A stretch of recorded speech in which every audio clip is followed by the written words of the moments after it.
അസ്സലാമു അലൈക്കും വറഹ്മത്തുള്ളാഹി വബറകാതുഹു. പ്രിയപ്പെട്ടവരെ, ഇന്ന് സോഷ്യൽ മീഡിയ വഴി പ്രചരിച്ചുകൊണ്ടിരിക്കുന്ന ഒരു ക്ലിപ്പ് ഒരു രാഷ്ട്രീയ പാർട്ടിയുടെ പ്രവർത്തകൻ ബഹുമാനപ്പെട്ട സമസ്ത കേരള ജംഇയ്യത്തുൽ ഉലമയുടെ അനിഷേധ്യനായ അധ്യക്ഷനെ ആക്ഷേപിച്ചും പരിഹസിച്ചും കേട്ടാൽ അറക്കും വിധത്തിലുള്ള സഭ്യേതരമായ ഭാഷ ഉപയോഗിച്ചുകൊണ്ടുമൊക്കെ വല്ലാതെ അപകീർത്തിപ്പെടുത്തുന്നത് കേൾക്കാൻ സാധിച്ചു. ജിഫിരി തങ്ങളെ ചെരുപ്പിന്റെ മാറായ യോഗ്യത ഈ ജിഫിരി തങ്ങൾ എന്നാ വന്നത് ഞാൻ പറഞ്ഞു തരുമോ? ഈ എന്റെ പ്രായം എത്ര, അന്ന് എന്റെ വയസ്സെന്ന് പറഞ്ഞാൽ എന്നെക്കാട്ടും സീനിയറിറ്റി ആളുകളാണ് ഞങ്ങളൊക്കെ സമസ്തയിലും ലീഗിൽ പ്രവർത്തിക്കാൻ തുടങ്ങിയിട്ട് കാലം കുറയായി. എനിക്കിപ്പോൾ 60 വയസ്സായി. ഞാൻ എന്റെ ജീവിതത്തിൽ ഇന്നവരെ കാണാത്തൊരു മുതലാണ് മുതൽ. എവിടുന്ന് കൊണ്ടുവന്നാണ് ഈ മുതലിന് അതൊന്ന് പറഞ്ഞു തരുമോ? ഞാൻ ഇത്രയും കാലം സമസ്തയിൽ പ്രവർത്തിച്ച് ഈ സമസ്തയ്ക്ക് വേണ്ടിയിട്ട് ജീവിതകാലം മുഴുവൻ ഞാൻ സമസ്തയിൽ പ്രവർത്തിച്ച മനുഷ്യനാണ്. ഈ സംസ്ഥാന പണ്ഡിതന്മാരുടെ കൂടെ മുഴുവൻ ഞാൻ യാത്രയിൽ പങ്കെടുത്തിട്ടുണ്ട്. വിമോചന യാത്രയിലും സന്ദേശയാത്രയിലും കാസർഗോഡ് മുതൽ തിരുവനന്തപുരം വരെ യാത്ര ചെയ്ത മനുഷ്യനാണ്. ഈ സംസ്ഥയുടെ എല്ലാ ഉസ്താദ്മാരെ കൂടിയും എല്ലാവരും എനിക്ക് ബന്ധമുണ്ട്, എല്ലാവർക്കും എന്നെ അറിയും ചെയ്യാം.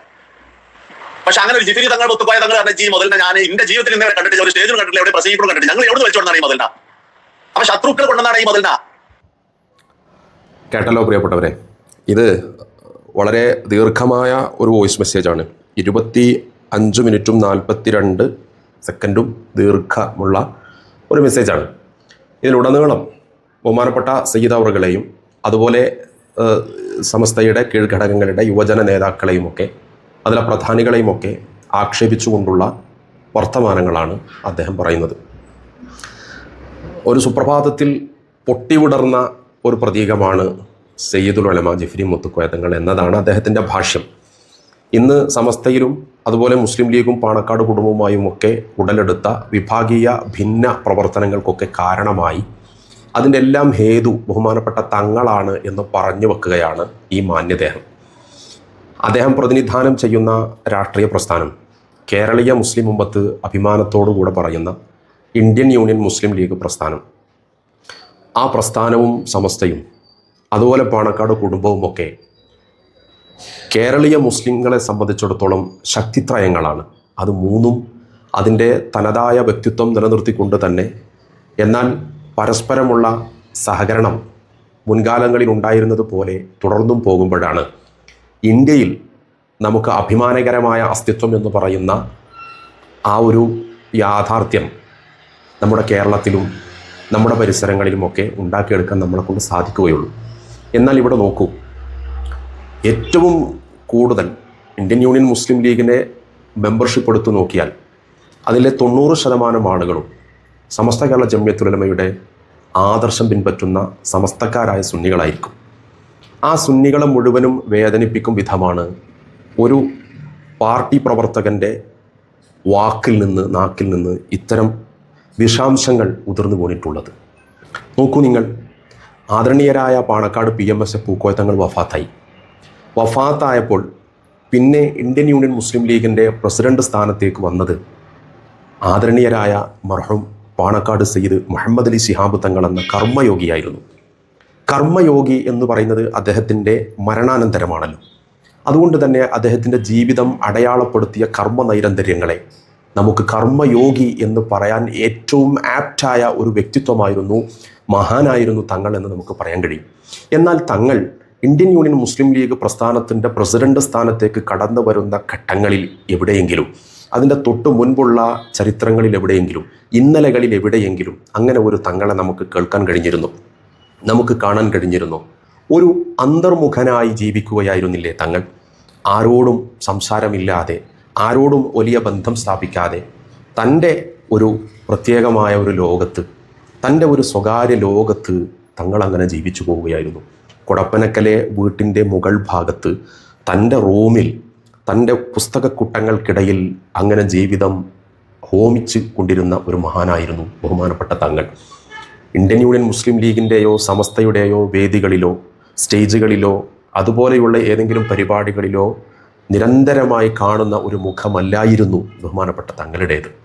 തങ്ങൾ എപ്പോഴാണ് രംഗപ്രവേശം ചെയ്യുന്നത് എന്ന് ചോദിച്ചാൽ ബഹുമാനപ്പെട്ട PMS പൂക്കോയ തങ്ങളുടെ വഫാത്തിൻ്റെ ശേഷമാണ് തങ്ങളെ നമ്മളെല്ലാവരും, തങ്ങളുടെ സമകാലികരായ ആളുകൾക്ക് പോലും, പൂക്കോയ തങ്ങളുമായി അഭേദ്യമായ ബന്ധം പുലർത്തിയിരുന്ന നേതാക്കൾക്ക് പോലും കാണാനും ഇടപഴകാനും സംസാരിക്കാനും സംവദിക്കാനും ഒക്കെയുള്ള സാഹചര്യം ഉണ്ടായിരുന്നത്. എന്താ കാരണം? തങ്ങൾ അങ്ങനെയായിരുന്നു. തങ്ങൾ തങ്ങളുടെ കേരളത്തിലെ ഇന്ത്യയിലെ പഠനം കഴിഞ്ഞ് അസ്ഹറിലേക്ക് പോയി, ഈജിപ്തിലേക്ക് പോയി, അവിടെ നിന്ന് പഠനം കഴിഞ്ഞ് തിരിച്ചു വന്നിട്ട് പോലും തൻ്റെ അറബി സാഹിതീയ ലോകം, അതുപോലെയുള്ള താനുമായി ബന്ധപ്പെട്ട വായനയുടെ ഒരു ലോകത്ത്, വിജ്ഞാനത്തിൻ്റെ ഒരു ലോകത്ത് ഒരു സൂഫിയായി അങ്ങനെ ജീവിച്ചു കൊണ്ടിരിക്കുന്ന ഒരാളായിരുന്നു.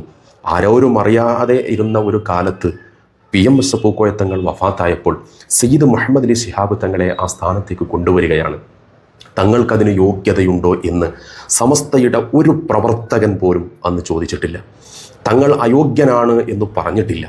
സയ്യിദ് മുഹമ്മദ് അലി ശിഹാബ് തങ്ങളെ ആക്ഷേപിച്ചുകൊണ്ടോ അപകീർത്തിപ്പെടുത്തിക്കൊണ്ടോ ഇന്നത്തെ പോലെ സാർവത്രികമായി സോഷ്യൽ മീഡിയ ഇല്ലെങ്കിൽ പോലും ഒരു സ്വകാര്യ സംഭാഷണത്തിൽ പോലും ആരെങ്കിലുമൊക്കെ പറഞ്ഞതായി എവിടെയെങ്കിലും നമുക്ക് കേൾക്കാൻ പോലും സാധിക്കില്ലായിരുന്നു. ഒരു സമസ്ത പ്രവർത്തകൻ ബഹുമാനപ്പെട്ട തങ്ങളെ ആക്ഷേപിച്ചതായി കാണാനും കേൾക്കാനും കഴിയാത്തത് സമസ്ത പകർന്നു തന്ന അദബാണ്. ആദരണീയരായ ബഹുമാനമർഹിക്കുന്നവരെ ബഹുമാനിക്കാനും മൂത്തവരെ ബഹുമാനിക്കാനും ഇളയവരെ സ്നേഹിക്കാനും ഓരോരുത്തർക്കും കൊടുക്കേണ്ട സ്ഥാനമാനങ്ങൾ അൻസിലിന്നാസ മനാസിലഹും, അവരവർക്ക് കൊടുക്കേണ്ട സ്ഥാനമാനങ്ങളെ വകവെച്ചു കൊടുക്കാനും ഒക്കെ സമസ്ത പഠിപ്പിച്ച അദബിൻ്റെ അടിത്തറയിൽ നിന്നുകൊണ്ടാണ് സമസ്തക്കാരൻ പ്രവർത്തിച്ചത്. തങ്ങളവറുകളെ ചോദ്യം ചെയ്യാൻ ആരും നിന്നിട്ടില്ല. അങ്ങനെ ആരെങ്കിലുമൊക്കെ സയ്യിദ് മുഹമ്മദ് അലി ശിഹാബ് തങ്ങളെ ആക്ഷേപിക്കാനും ചോദ്യം ചെയ്യാനും വന്നിട്ടുണ്ടെങ്കിൽ അവർക്ക് ഉമ്മത്ത് കൊടുത്ത സ്ഥാനം ഉമ്മത്തിൻ്റെ ഗാത്രത്തിൻ്റെ പടിക്ക് പുറത്തായിരുന്നുവെന്ന് കാലം തെളിയിച്ചിട്ടുമുണ്ട്. നോക്കൂ നിങ്ങൾ, എത്ര മനോഹരമായ ഒരു മാതൃകയാണ് സമസ്ത കേരള ജമിയത്തുൽ ഉലമയുടെ പ്രവർത്തകർ അഭിമന്യരായ സയ്യിദ് മുഹമ്മദ് അലി ശിഹാബ് തങ്ങൾ ഇന്ത്യൻ യൂണിയൻ മുസ്ലിം ലീഗിൻ്റെ പ്രസിഡൻ്റായപ്പോൾ കൊടുത്തിട്ടുള്ളത്, ആ കുടുംബത്തിന് ഇപ്പോഴും കൊടുത്തുകൊണ്ടിരിക്കുന്നത്, ആ പ്രസ്ഥാനവുമായുള്ള ബന്ധം പുലർത്തിക്കൊണ്ടിരിക്കുന്നത്.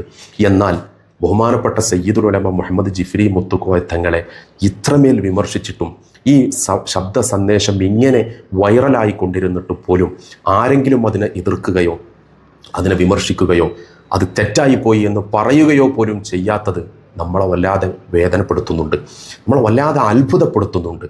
ജിഫ്രി മുത്തുക്കോയ തങ്ങളെ അറിയില്ലത്രേ. അദ്ദേഹം പൊടുന്നനെ എവിടെ നിന്നോ മുളപൊട്ടി വന്നതാണ്. അതാണ് പൂർവ്വചരിത്രങ്ങളൊന്നും അറിയാതെ പ്രശ്നങ്ങൾ ഉണ്ടാക്കിക്കൊണ്ടിരിക്കുന്നത് എന്നാണ് അദ്ദേഹം പറയുന്നത്.